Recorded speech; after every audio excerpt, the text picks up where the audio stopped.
All right, y'all. Been meaning to get into some of these individual reps going against LSU from the cornerbacks, being as though I did the Kimber and the Ringo thing. Want to see how they stack up to some of these guys. Now, keep in mind, these guys are going against actual future NFL superstars, guys who at least made an impact in college. And some of these guys have made a major impact, and this is about as difficult as a task that you can get in college football going against this LSU Tiger team. I will say this. Georgia did a pretty good job for the most part, but I could definitely see room for improvement with all of these guys coming back. And shit is bananas in my opinion, though. But let's look at the bottom of the screen. DJ Daniel going against Jamar Chase right here. They don't have an isolation of this, but I thought it was very apropos. So shooting a two-hand jam. So that's pretty dope right there, right? So they end up breaking up the pass, but let's go back on it. All right, first and foremost, I like DJ Daniels' stance and everything, right? He's not committing to a side. He's being patient through the bottom of the route here. However, I don't like the fact that my man shoots a two-hand jam. Like, what is that going to do for you? You cannot run shooting two hands. Shoot that left hand, right? If he's going to the left side, shoot that left hand into the right shoulder pad, ride with him a little bit to the sideline and kind of stay in pace, right? But we see him shoot the two hand. All right, now he's got Jamar Chase running with him. DJ Daniel has some wheels. We know that from that, I forget which game that was where he turned around and still was able to catch the guy. But you shooting a two-hand jam on this guy, and he's going to get a step on you. He's just too fast, too powerful and everything. But luckily there was help over the top. But I see some stuff with DJ Daniel right here that he got away with. Let's check it out. Move it in a little closer. All right, he's starting to track. DJ Daniels, to me, is panicking because he's not tracking with Jamar Chase. Now look what he does right here. Let's watch that jersey. So he's impeding his ability. That's why he's able to keep up with him. But you can see the clear separation. And DJ Daniel has some speed, so you know how freaky Jamar Chase is. He's beating him. But the fact that he was reaching probably caused him to slow his legs as well. But Jamar Chase would have definitely had a step on him if he weren't holding his jersey like this. Help over the top comes from Rubber Band Man. And, man, it's funny. In real time, I thought Rubber Band Man actually made a play on this. Jamar Chase just dropped it. Yeah, he never had it. All right, I noticed this in replay on an isolation backside here with Jamar Chase and DJ Daniel again. Let me go ahead and run it. Look at this. I really like this route, right? It's what we call an empty route. Like nothing happened there, but something happened, right? It disallowed him to go there. DJ Daniel plays this perfectly. I love it right here. Remember I told you on that particular side, left hand to that right shoulder pad and drive him out of bounds. I used to have a coach, he'd be like, drive his ass to the concession stand. Drive his ass to the concession stand. And that's exactly what you can do when you have these type of vertical routes here. So this time he's giving a free release, which I think everybody in the world wants to give a free release on Jamar Chase. He's giving him a free release. He's opening up the buck, but he's not bailing out. He's being competitive. Jamar Chase takes an outside release. Now look at this. This is what you see. Even though it's late, right? Even though it's late, you see him on the transition, on the turn. Boom. Puts that left hand on that right shoulder pad. Maybe it's a little bit downfield. I'm not too sure about that, man. I'm about to check the rule books or something like that, but I'm never sure exactly when you can put hands on man like that, how far downfield. But look, he gets him on that exact thing like you would do when you were first pressing. That's how you do it. And what does it do? He runs his ass to the sideline. Look at him. He's chilling with Georgia right there. He's chilling with Coach Smart. He made him chill with Coach Smart. He ran his ass to the concession stand. Ran his ass to the concession stand. Down here at the bottom of the screen, facing the in-breaking route. I didn't really like what I saw on this one. Too easy, too easy. Got to be prepared for everything.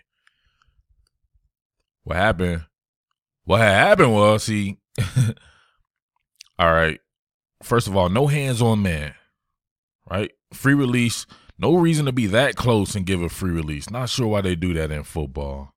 I actually think you're putting yourself at a disadvantage and letting them decrease the space. But look, he commits to the outside. He starts almost playing like inside technique. You see him right there? He's playing inside technique. Jamar Chase has not done anything yet. There's no reason to declare at this particular point in time because Jamar Chase has not done anything. You can still be patient in your pedal. That's why I think if you're not going to put hands on man, why not play off a little bit? Or play off a little bit and stay in a pedal and then commit to something as soon as the player decides where he's going to go.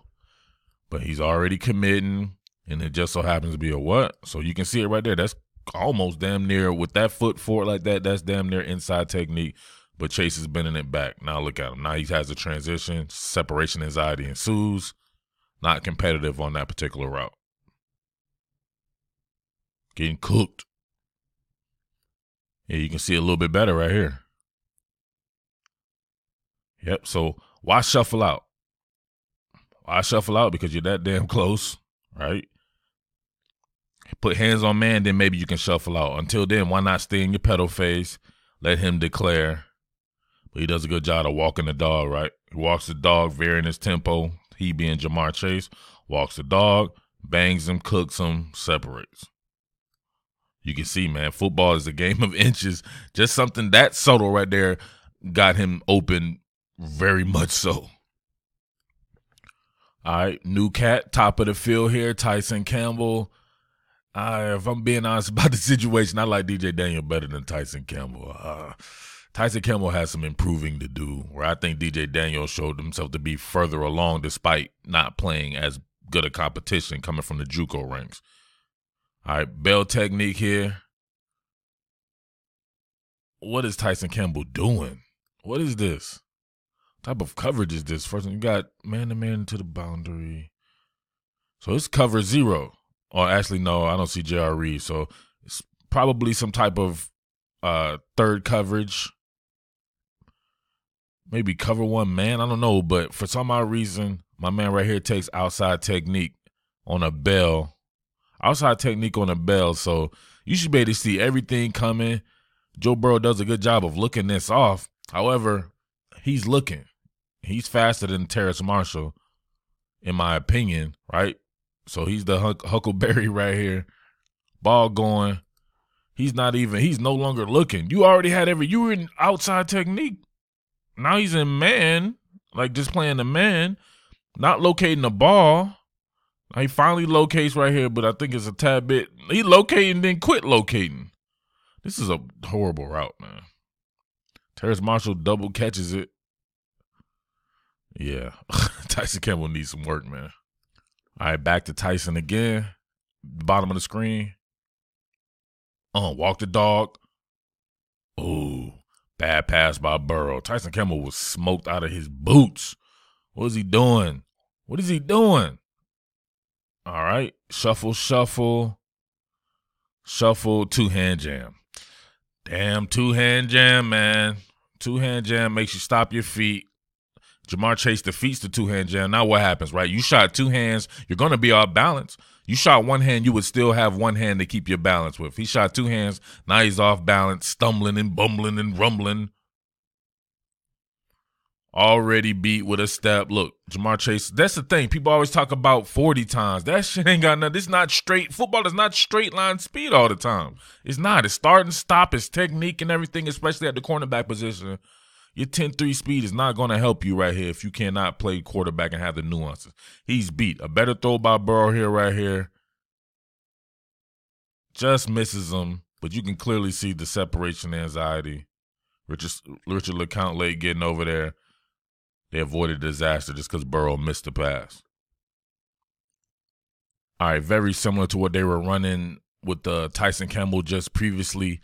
Got Eric Stokes up to the top right here, so this is going against that Moss. This is kind of a combination coverage right here because you would think that he would travel with one of these receivers here. Instead, you got Devon Wilson and Tyreek Stevenson playing on. So it's some type of combination coverage. However, it's man.